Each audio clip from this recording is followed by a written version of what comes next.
श्री शिवाय नमस्तुभ्यम। हर हर महादेव। नमस्कार प्रिय भक्तों, आज मैं आपको बताने वाली हूँ इस वीडियो में गुरुजी परम पूज्य पंडित प्रदीप मिश्रा जी ने आज की कथा में जो प्रयागराज में महाकुंभ के मेले में जो कथा चल रही थी, गुरुजी ने बताया है कि पशुपति व्रत है में हमें कौन सी गलती ऐसी होती है जो हम कर देते हैं। तो उन गलतियों को आज मैं बताने जा रही हूँ, तो आप ध्यान से सुनिएगा। ऐसी कौन सी गलती होती है जो करने से हमारी भोलेनाथ हमारी मनोकामना पूर्ण कर नहीं करते, पशुपति व्रत का हमें वह फल प्राप्त नहीं होता है। जाने कौन सी गलती है, आइए जानते हैं। गुरुजी ने आज की कथा में बताया है कि जो हम जैसे कि हम पशुपति व्रत धारण करते हैं, शाम के समय जो प्रसाद तैयार करके लेके जाते हैं, वह प्रसाद हमें पूरा लेके जाना। जैसे हम खीर बना रहे हैं तो खीर भी जैसे जितना खीर का प्रसाद हमने तैयार किया है वह पूरा लेके जाना है, पीछे से कुछ भी नहीं छोड़ना है। थोड़ा सा प्रसाद ऐसे मन में सोचते हैं कि बच्चों के लिए छोड़ दिया, किसी परिवारजनों के लिए छोड़ दे, नहीं, पूरा प्रसाद आपको जैसे कि टिफ़िन भर के बनाया तो आपको टिफ़िन भर के लेके जाना है। अगर आपने जितना बनाया है 3 हिस्सा मंदिर में ही करना होगा।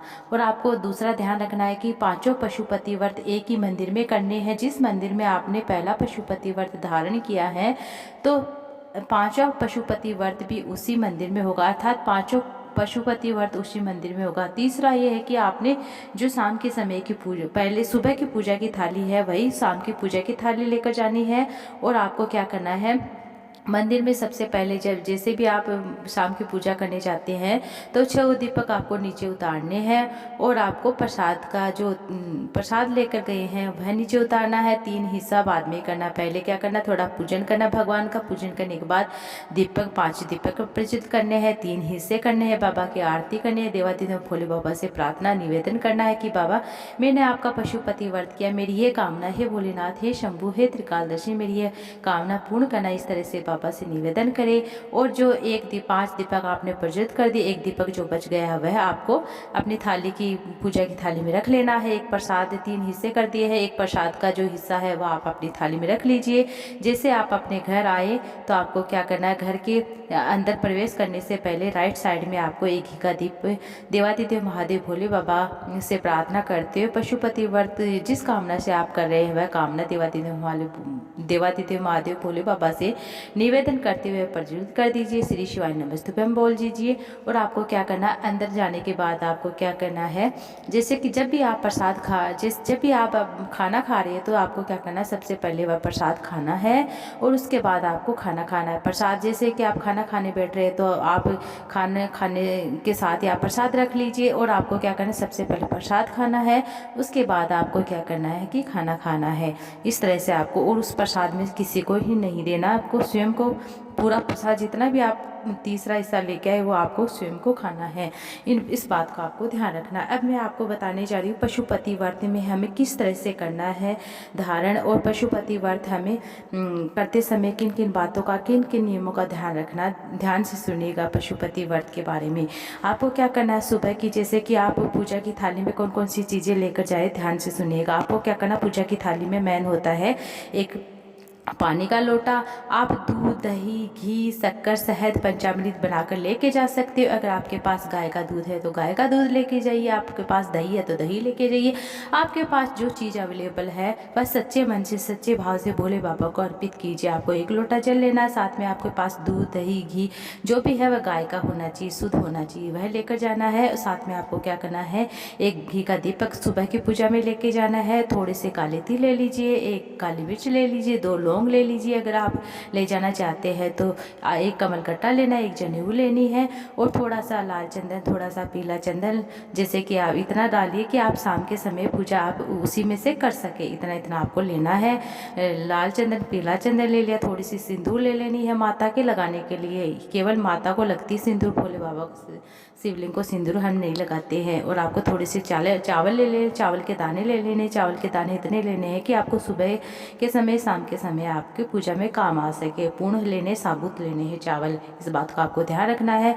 5 बेलपत्र रख लीजिए, उसी में से आप शाम को चढ़ा दीजिए, सुबह चढ़ा दीजिए। और गुरुजी ने आज की कथा में बहुत ही अच्छी जानकारी दी है, वह भी मैं अंत में बताने वाली हूँ। का आपको सोमवार के मतलब पशुपति व्रत करे तो आपको जल लेके आना है कि नहीं लेके आना, आपको बेलपत्र खाने के लिए लेके आना नहीं लेके आना, इस बारे में आज की कथा में गुरुजी ने बताया। आपको ध्यान रखना है, आपको अंत तक जरूर से देखना है। अब जैसे आपने पूजा की थाली लगा ली, पूजा की थाली में आपने जो जो मैंने चीज़ें बताई आपने रख ली। इससे आप जैसे फूल पत्ते जो भी आप लेके जा रहे हैं वह रख लेना है। बेलपत्र कैसे कटे फटे नहीं होने चाहिए, पूर्ण होने चाहिए, इस बात का आपको ध्यान रखना है।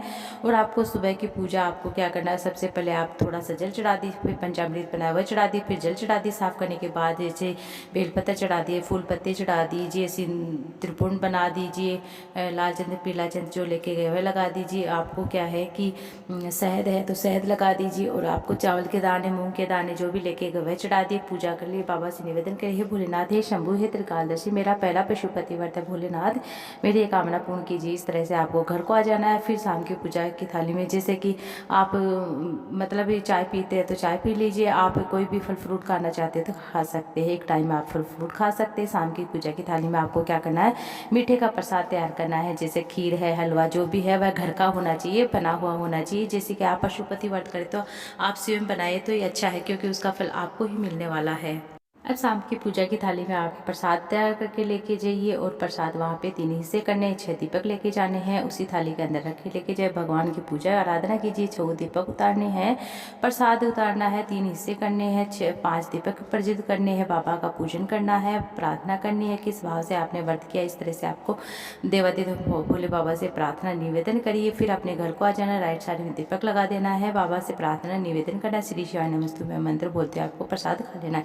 इस तरह से आपको व्रत कर लेना। 5 व्रत करने हैं। 5वें व्रत में आपको जो 5वां व्रत होता है, अंतिम व्रत होता है, उसे वो उद्यापन करने के लिए आपको क्या करना है, एक श्रीफल लेना है, उसके मोली के साथ में आपको जैसे 11-21 रुपये आपको लपेटने हैं, जैसे दक्षिणा के रूप में आपको 11-21 रुपये चढ़ाने, भेंट बाबा के स्वरूप में, बाबा को भेंट स्वरूप में चढ़ाने हैं। और आपको साथ में 108 चावल के दाने ले सकते हो, 108 फूल के पत्ते ले सकते हो, 108 आप कोई भी चीज़ ले, हरे मूंग के दाने ले सकते हो, कोई भी चीज़ ले सकते हो, 108 चीज़ें देवादिदेव महादेव भोले बाबा को श्री शिवाय नमस्तुभ्यम मंत्र बोलते आपको अर्पित कर देना है। बेलपत्र अर्पित कर दीजिए, इससे पूजा करनी है। बाबा से निवेदन करिए आपकी 3 महीने में बाबा देवादिदेव महादेव भोले बाबा या तो जितने पशुपति व्रत करे उसी में पूर्ण हो जाती, नहीं होती तो आपको 3 महीने कम से कम आपको वेट करना ही है। इस तरह से आपको पूजन कर लेना, प्रार्थना कर ली। आज की कथा में, प्रयागराज की कथा में गुरुजी ने बहुत ही साधारण सी जानकारी दी है, बहुत ही विशेष जानकारी है।